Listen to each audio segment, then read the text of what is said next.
So hey guys, in today's video we will discuss about the enema. Very important point for the exam point of view. ठीक है? In this video we will discuss what is enema, introduction of enema, then purpose, then classification. After this we will discuss important points for exam. Okay, so let's start with the introduction में क्या होता है? Enema is also known as, क्या बोलते हैं इसको? क्लाइस्टर. Okay, क्लाइस्टर भी बोलते हैं एनिमा को. आफ्टर दिस एनिमा होता क्या है? एनिमा क्या है? An enema is a introduction of fluid. क्या करते हैं? Introduction of the fluid. Introduce करते हैं फ्लूइड को किसमें? Into the lower bowel. ठीक है, लोअर बाउल में किसके through? Through the rectum. Rectum के थ्रू हम क्या करते हैं? फ्लूइड को इंट्रोड्यूस करते हैं किसमें? लोअर बाउल में, थ्रू द रेक्टम. ओके, फिर ये किसके लिए करते हैं? Purpose of this, for the purpose of cleansing. या तो हमें क्या करनी है? बाउल को क्या करना है? क्लीन करना है. क्योंकि बिफोर द इन प्रियो पेशेंट या किसी भी सर्जरी से पहले या किसी भी डायग्नोस्टिक पर्पज के लिए कभी कभी हम क्या करते हैं? बाउल को क्या करते हैं? क्लीन करते हैं. ठीक है, फॉर क्लींजिंग और to introduce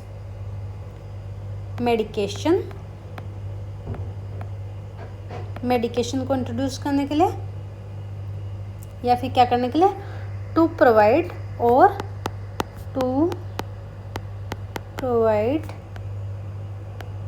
nourishment. Okay, clear? After this we will discuss about the different type of enemas. ठीक है, mean classification of the enema. With classification we will discuss about what purpose we are giving enemas. Classification of enema. Simply सबसे पहले जो classification में है, दो type के होते हैं. ठीक है, सबसे पहले होता है इवैक्वेंट एनिमा. सेकंड वन होता है रिटेंड एनिमा. ठीक है, सबसे पहले तो इवैक्वेंट और रिटेंड एनिमा का मतलब क्या होता है, इन दोनों में डिफरेंस क्या होता है, इसके बाद में हम क्लासिफिकेशन के बारे में जाएंगे. क्योंकि जब आपको इनके बारे में डिफरेंस पता होगा तो आप क्लासिफिकेशन अच्छे से कर पाएंगे.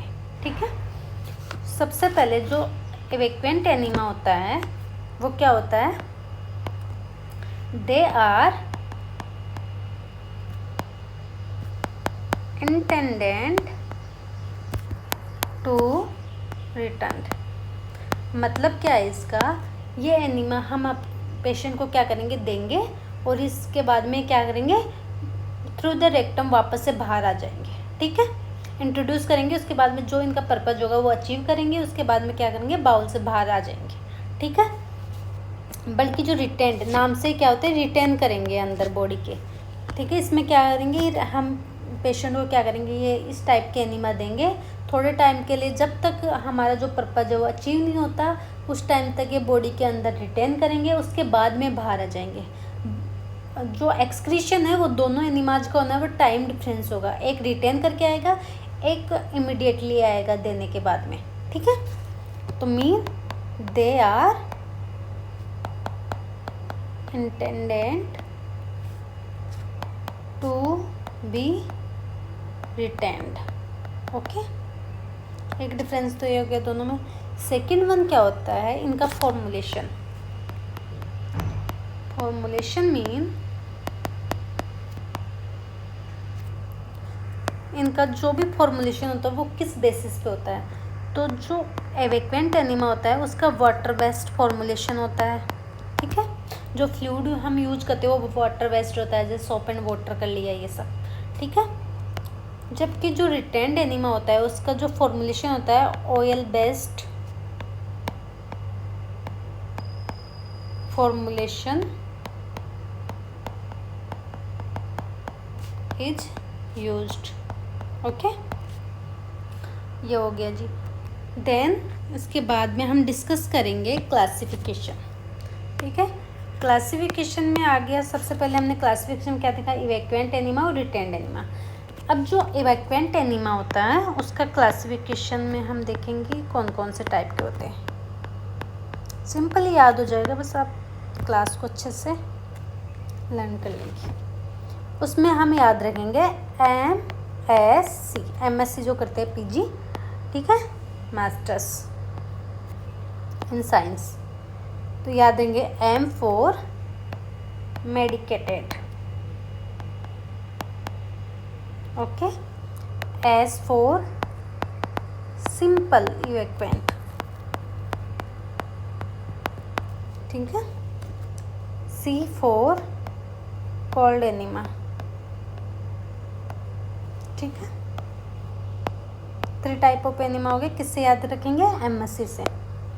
उसके बाद में हम देखेंगे कि जो मेडिकेटेड है उसको हम डिवाइड करेंगे फर्दर पार्ट्स में, ठीक है, क्योंकि मेडिकेशन तो अलग अलग टाइप की हो सकती है, तो उसको कौन कौन से टाइप होंगे वही हम देखेंगे। सबसे पहले आता है ऑयल एनिमा, ओके। देन आएगा परगेटिव एनिमा, सबका याद करने का तरीका भी बताऊंगी मैं आपको। फिर आता है एस्टिंगजेंट एनिमा, एस्टिंगजेंट एनिमा। फिर आता है एंटी हेलमिंथिक एनिमा, ओके। फिर आता है कार्मिनेटिव एनिमा। कैसे याद करेंगे, सिंपली जो जिसमें मेडिकेशन है उसको मेडिकेटेड एनिमा बोलते हैं। Oil enema, purgative enema, astringent enema, ठीक है, एंटी हेलमिंथिक एनिमा और कार्मिनेटिव एनिमा, ठीक है। सिंपल एनिमा का मतलब होता है सिंपली फॉर क्लिंजिंग, ठीक है। सिंपल का मतलब है सिंपली फॉर क्लिंजिंग, ये क्लिंजिंग है, सिंपली फॉर क्लिंजिंग। इसमें क्या है, हमने सिंपल चीज़ें जैसे सोप एंड वाटर हमने यूज कर लिया, ठीक है। कोल्ड एनिमा में क्या होता है, used for to decrease, cold मतलब कोल्ड प्रोवाइड करने के लिए। तो कोल्ड कब हम जब जैसे कोल्ड कंप्रेशन करते हैं वो कब करते हैं, जब क्या होता है, फीवर होता है पेशेंट को, या फिर क्या होता है, हाइपरथर्मिया इसको बोल सकते हैं, ठीक है। उसको क्या करने के लिए, जो टेम्परेचर होता है टू डिक्रीज द, इसको लिख सकते हैं आप, to decrease the temperature of body, we can use this, ठीक है। इसमें हम क्या करते हैं, जो भी रेक्टल टेम्परेचर क्या होता है, हमारा कोर बॉडी टेम्परेचर होता है, उसको रिड्यूस करने के लिए हम क्या करते हैं, कोल्ड एनिमा का यूज करते हैं, ठीक है। तो मेडिकेटेड में सबसे पहले हम ले लेते हैं, जो भी मेडिकेशन पर्पज के लिए यूज करते हैं वो मेडिकेटेड में आ जाएगा। उसमें आता है सबसे पहले oil enema. Oil enema oily करने के लिए, ऑयली मतलब कि यूज्ड फॉर स्टूल सॉफ्टनिंग, ठीक है। ये किस लिए यूज करते हैं, यूज्ड फॉर स्टूल सॉफ्टनिंग, ठीक है। तो स्पेशल टाइप का जो ऑयल इसमें यूज करते हैं, for example like olive oil we can use, ठीक है। उसके बाद में आता है परगेटिव, P से परगेटिव, P फॉर पेरिस्टेल्टिक से याद रख लेना। जो पेरिस्टेल्सिस मूवमेंट होती है, किसी भी जो बाउल मूवमेंट्स होती है उसको बोलते हैं पेरिस्टेल्सिस मूवमेंट, ठीक है। जिसके तो जैसे हम फूड इंटेक करते हैं उसके बाद में जो बाउल मूवमेंट्स होती है उसके आगे का जो भी स्टूल पास का ये सारे प्रोसेस में पेरिस्टल्टिक मूवमेंट क्या होती है, इंपॉर्टेंट रोल होती है। तो पेरिस्टल्टिक मूवमेंट से याद रखेंगे कि ये क्या करेगा, इंक्रीज करेगा दीज मूवमेंट्स को। ओके, तो इसमें कौन से यूज करते हैं हम? फॉर एग्जांपल मोस्टली जो कॉन्स्टिपेशन पेशेंट्स में यूज करते हैं पेरिस्टल्टिक मूवमेंट्स के लिए, तो उसमें क्या यूज करते हैं हम? ग्लाइसरीन या और it's product. Okay, a very important question, purgative enema is also called 1-2-3 enema. Okay, why? Because of we used MgSO4 in ratio glycerin in ratio H2O, तीनों को यूज करते हैं, तीनों H2O मतलब वाटर। कितना कितना यूज करना है? जो MgSO4 होता है वो 30 ml, ग्लाइसरीन होता है 60 ml एंड जो H2O होता है वो 90 ml। तो कितना हो गया? 1:2:3। That's why is called 1-2-3 enema. ठीक है, फिर आता है एस्टिंजेंट एनीमा। एस्टिंजेंट एनीमा में क्या होता है कि ये जो भी ये रिलीव करता है, ठीक है, A4 एस्टिंजेंट, A4 से याद रखना एलम, जो फिटकरी हम घर पे यूज करते हैं ना, जब कभी भी कट वगैरह कुछ भी लगता है तो हमारे जो भी फैमिली मेम्बर्स है वो बोलते हैं कि फिटकरी लगा लो, इससे क्या होगा, रिड्यूस होगा इन्फ्लामेशन एंड ब्लीडिंग। तो ये क्या करता है, तो इसी से याद रखेंगे, to reduce inflammation and bleeding. Okay, then after that anti helminthic के नाम से सजेस्ट हो रहा है कि जो ये हेलमिंथिक ग्रुप है उसको, उसके इन्फेक्शन को क्या करता है, रिड्यूस करता है। ठीक है, तो हमारी जो इंटेस्टाइन है, जो एजेंट ऑफ हेलमिंथिक के अगेंस्ट यूज करते हैं, अगर इंटेस्टाइन में ऐसा कुछ इन्फेक्शन होता है ना उनके लिए, तो जो हमारी इंटेस्टाइन है वो क्या होती है, बैक्टीरियाज का हब होती है। ठीक है, अगर उसमें ऐसा कोई इन्फेक्शन होता है तो हम ये यूज करते हैं। इसमें क्या यूज करते हैं हम? हाइपरटोनिक सॉल्यूशंस यूज करते हैं। हाइपरटोनिक सॉल्यूशंस में कौन कौन से आते हैं, जैसे 3% NS आ गया, वी कैन यूज। ठीक है, हाइपरटोनिक सॉल्यूशंस, जैसे मैंने आपको बता भी कहा है हाइपरटोनिक के सारे सॉल्यूशंस क्या क्या होते हैं, तो वो आप देख सकते हो। उसके बाद में आता है कार्मिनेटिव एनीमा। ये यूज करते हैं, यूज्ड फॉर गैसियस डिस्टेंशन। अगर किसी पेशेंट को गैसियस डिस्टेंशन हो रहा है तो हम यूज करते हैं आफ्टर सर्जरी। ठीक है, कभी कभी ऐसा होता है कि पेशेंट फीलिंग गैसियस डिस्टेंशन, तो इसमें हम क्या करेंगे, इसको हम क्या बोलते हैं, एंटी स्पाज्मोडिक एनीमा। ठीक है, इसमें क्या चीज़ हम यूज करते हैं, जो भी ट्रपेंटाइन ऑयल होता है वो क्या करते हैं, हम यूज करते हैं turpentine oil. Okay, so this is all about the medicated enema. तो हमने इवैक्यूएंट में 3 पढ़े, सिंपल, कोल्ड और मेडिकेटेड। फिर मेडिकेटेड के अलग अलग पार्ट पढ़े। ठीक है, जिसमें ऑयल एनीमा आ गया, प्रेगेटिव आ गया, एंटी हेलमिंथिक आ गया, एस्टिंजेंट आ गया और क्या हुआ, कार्मिनेटिव आ गया। ठीक है, फिर हमने जो प्रेगेटिव एनीमा होता है उसको 1-2-3 बोलते हैं, वो क्यों बोलते हैं हमने ये यहाँ पे देख लिया। ठीक है, उसके बाद में है रिटेंड एनीमा। ठीक है, तो रिटेंड का मतलब मैंने आपको पहले ही बताया था कि ये क्या होते हैं, बॉडी में क्या होगा, रुकेंगे फिर बाहर आएंगे, सिंपली।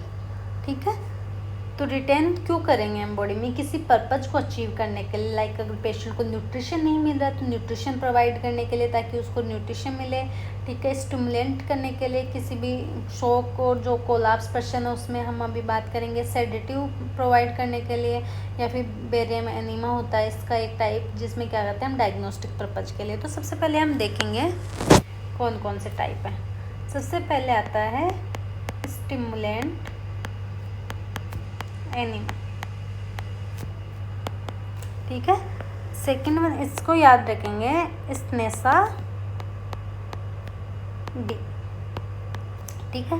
फिर आता है न्यूट्रिएंट, स्नेसा बी से इसका याद रखेंगे ट्रिक से, nutrient enema.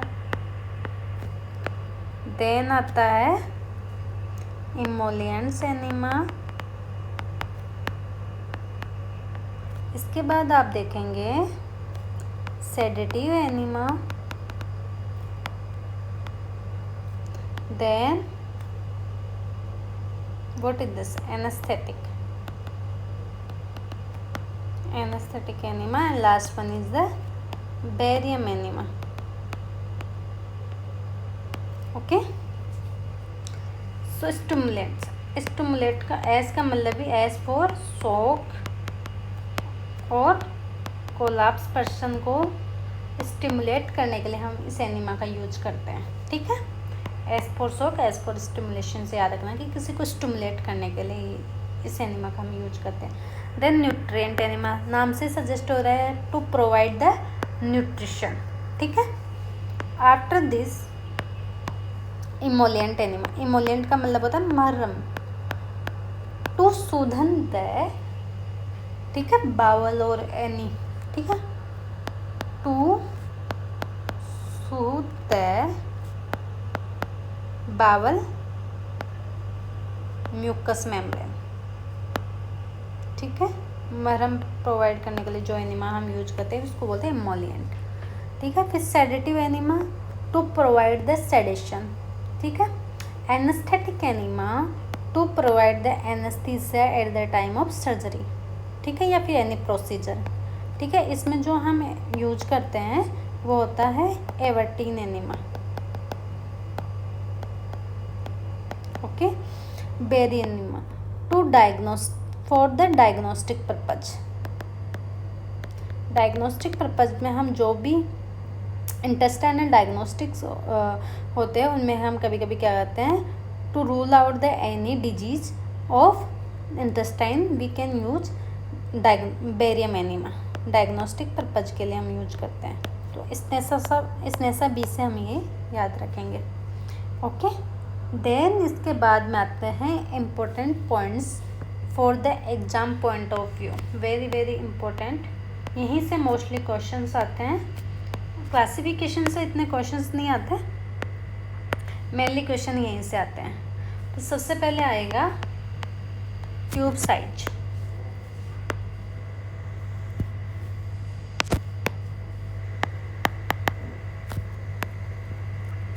For cleansing enema,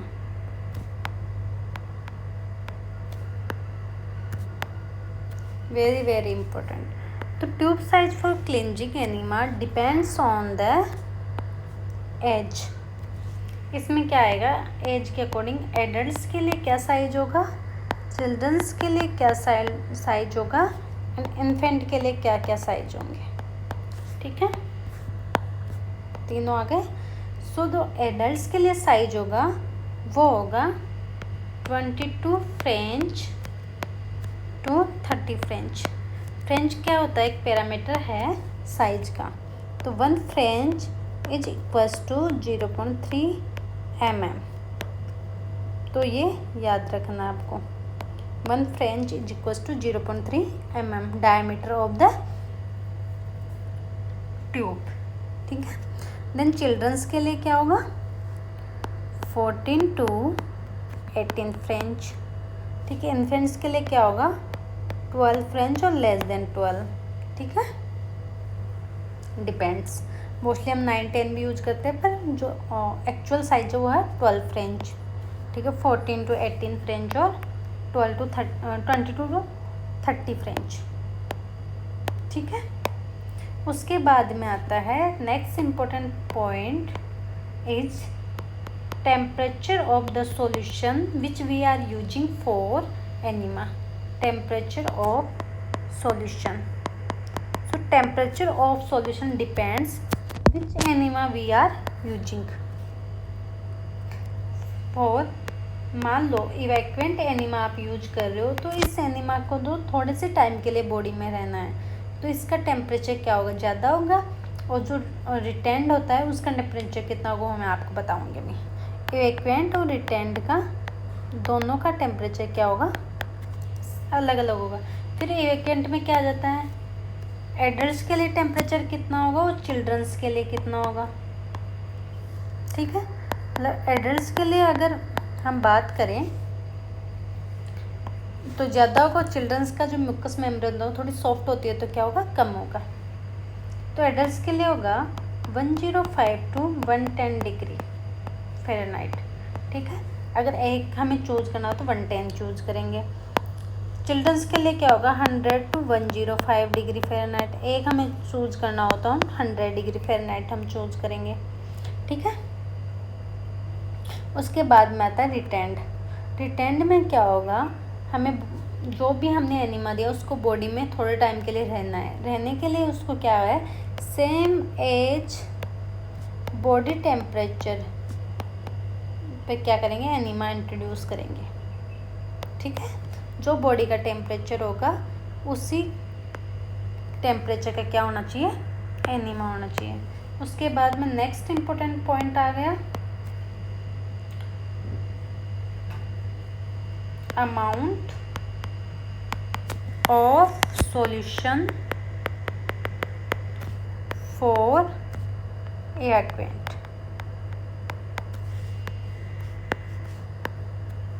okay, तो amount of the solution for evacuant enema के लिए क्या होगा और रिटेंड एनिमा के लिए, दोनों के लिए अलग अलग होगा। सो फॉर इवैक्यूएंट एनिमा आप नोट्स बना लेना इन सब के, तो अच्छे से इजीली याद रहेगा आपको, ठीक है। अब इवैक्यूएंट एनिमा में भी डिफरेंट होगा कि जो चिल्ड्रंस के लिए कितना होगा, एडल्ट्स के लिए कितना होगा। सो एडल्ट्स के लिए कितना होगा, देन क्या होगा, चिल्ड्रंस के लिए कितना होगा, देन इन्फेंट्स के लिए कितना होगा, ठीक है। सो एडल्ट्स के लिए हम कितना यूज कर सकते हैं, 5000 to 100 ml। चिल्ड्रंस के लिए हम यूज कर सकते हैं 250 to 500 ml, less than 250 ml for infants. ये इवैक्यूएंट एनिमा का हो गया। रिटेंड एनिमा का हमें क्या करना है, एक अमाउंट प्रोवाइड करना है, कितना होना चाहिए, 100 to 150 ml, क्योंकि इसको रिटेन रहना है थोड़ा टाइम के लिए, तो पेशेंट को डिस्कम्फर्ट ना हो इसके लिए हम लेस अमाउंट में क्या करेंगे, रिटेंड एनिमा प्रोवाइड करेंगे, ठीक है। फिर नेक्स्ट आता है length of the tube inserted. हमने ऊपर पढ़ा था जो उसका साइज ऑफ द ट्यूब कितना होता है, वो कैसे कैसे एडल्ट्स के लिए कितना होता है, चिल्ड्रंस के लिए और इन्फेंट के लिए, ठीक है। 20 to 30 होता है किसके लिए, एडल्ट के लिए, 14 to 18 होता है क्या, चिल्ड्रंस के लिए, और 12 होता है इन्फेंट्स के लिए। अब कितना size, length of the tube which inserted, कितना इंसर्ट करना चाहिए, ठीक है, through the rectum, depends upon कि एडल्ट्स है हमारा पेशेंट या चिल्ड्रन है। तो एडल्ट्स के लिए कितना आएगा, 3 to 4 इंच, चिल्ड्रन के लिए कितना होगा, 1 to 1.5 इंच, ठीक है। So 1 inch is equals to 2.5 centimetre. तो इन सेंटीमीटर्स में कितना हुआ, 7.5 सेंटीमीटर टू 10 सेंटीमीटर। ये कितना हुआ, 2.5 सेंटीमीटर टू 3.75 सेंटीमीटर, ठीक है, ये हो गया। This is also important. ये सारे जो भी हम डिस्कस करें सारे इम्पोर्टेंट है एग्जाम पॉइंट ऑफ व्यू से, ठीक है। नेक्स्ट इम्पोर्टेंट पॉइंट आएगा, बहुत बार एग्जाम्स में पूछा गया है, बहुत सारे MCQs है इससे रिलेटेड, हाइट और एनिमा, कितनी हाइट पर हमें एनिमा को हैंग करना है, ठीक है। तो ये भी डिपेंड करेगा कि आप इवैक्यूएंट एनीमा यूज कर रहे हो या रिटेंड एनीमा यूज कर रहे हो। ठीक है, इवैक्यूएंट एनीमा में क्या होगा, साइज थोड़ा ज़्यादा होगा, ज़्यादा साइज पे हैंग करना चाहिए, जल्दी से इंट्रोड्यूस हो जाए फ्लूइड। ठीक है, रिटेंड में क्या होगा, धीरे धीरे इंट्रोड्यूस करना है फ्लूइड को, तो क्या होगा, थोड़ी कम साइज होगी। ठीक है, तो इसका होगा 18 इंच में 45 सेंटीमीटर के लगभग। ठीक है, इसमें क्या होगा 8 इंच में 20 centimetre. So next is eight the time of introducing the enema, हम जब पेशेंट को एनीमा प्रोवाइड कर रहे हैं उस टाइम पे बीच में अगर पेशेंट को इफ क्रैम्प आ जाए, मतलब पेशेंट बोलने लग जाए मेरे को पेट में दर्द होने लग गया, तो हम उस टाइम पे क्या करना है, स्टॉप द एनीमा इंट्रोडक्शन। ठीक है, एनीमा को इंट्रोड्यूस करना बंद करेंगे अंटिल क्रैम्प सबसाइड। इसमें सबसे मेन पॉइंट क्या ध्यान में रखनी है, don't remove tube from the rectum. ठीक है, थोड़े टाइम के लिए ही, क्रैम्प जब सबसाइड होगा वापस से क्या करना है, एनीमा स्टार्ट करना है। कब तक सबसाइड हो जाएगा, लगभग 30 सेकेंड में क्रैम्प क्या हो जाएगा, सबसाइड हो जाएगा। ठीक है, duration and the time of enema incision कितना होता है, duration and time, duration time what ever.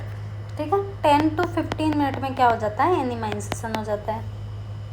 ठीक है, next is the position, very very important position.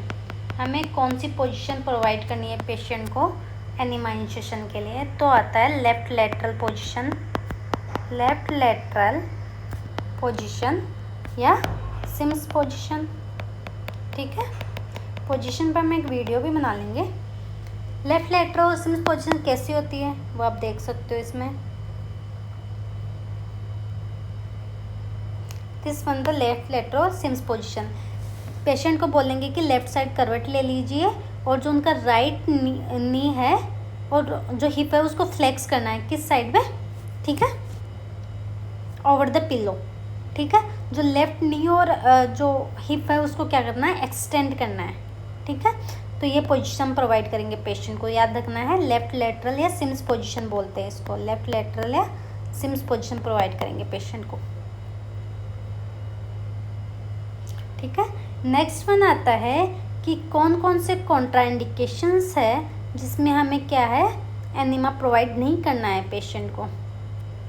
ठीक है, तो कॉन्ट्राइंडिकेशंस में आएगा,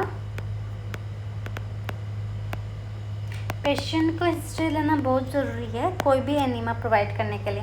इसमें हम आपको उनको पूछेंगे कोई कार्डियक डिजीज़ तो नहीं है। ठीक है, कार्डियक डिजीज़ में कभी भी एनीमा नहीं देना है, बिकॉज जो एनीमा होता है वो क्या करता है, वेगस नर्व को स्टिमुलेट करता है, जिससे वेगस नर्व स्टिमुलेट होगी तो क्या होगा, ब्रेडिकार्डिया होगा पेशेंट को। ठीक है, उसके बाद में होता है अपेंडिसाइटिस वाले पेशेंट्स में क्या होता है, कॉन्ट्राइंडिकेशन होता है। उसके बाद में अगर कोई रेक्टल ब्लीडिंग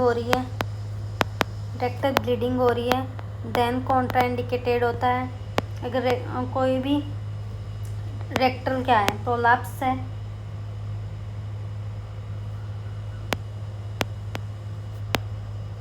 तब क्या है, कॉन्ट्राइंडिकेटेड है। ठीक है, हेमरॉइड्स है पेशेंट को, देन क्या है, कॉन्ट्राइंडिकेटेड है। अगर हम इन सब चीज़ों में क्या करेंगे, पेशेंट को ऑलरेडी ब्लीडिंग है या हेमरॉइड्स है, एनीमा इंट्रोड्यूस करेंगे तो ब्लीडिंग के बहुत ज़्यादा चांसेस है। तो इन सब चीज़ों में हमें क्या है, ध्यान रखना है और पेशेंट को पूछना है अच्छे से। तो this is all about the enema. हमने सबसे मेनली क्या है, important points for the exam point of view, theory के बेसिस से हमने जो हमने डिस्कस किए। ठीक है, पर्पज़ हमने डिस्कस कर लिया, मेनली सबका पर्पज़ यही है। ठीक है, provide the nutrition and gases distension intestine parasites को डिस्ट्रॉय करने के लिए कौन सा, एंटी हेलमिंथिंग, देन डायरिया और सूदन द म्यूकस मेम्ब्रेन, इसको एम्बुलेंट्स बोलते हैं। मेडिकेशन एडमिनिस्ट्रेशन के लिए जैसे सेडेटिव हो गया, एनेस्थेटिक हो गया, to provide the anaesthesia care. ठीक है, to reduce the temperature cold enema हो गया, making the diagnosis barium enema हो गया, ठीक है, induce the anaesthesia what else, ठीक है। ये सारी चीज़ें हमने डिस्कस की। सबसे इम्पोर्टेंट हमने मेन टॉपिक्स जो एग्जाम पॉइंट ऑफ व्यू से वो सारे डिस्कस किए, सारे क्वेश्चंस आए हुए हैं प्रीवियस एग्जाम में, ठीक है, अबाउट द एनीमा। तो this is about the enema, it's type, classification and all, ठीक है। मिलते हैं नेक्स्ट वीडियो में, तब तक के लिए बाय बाय।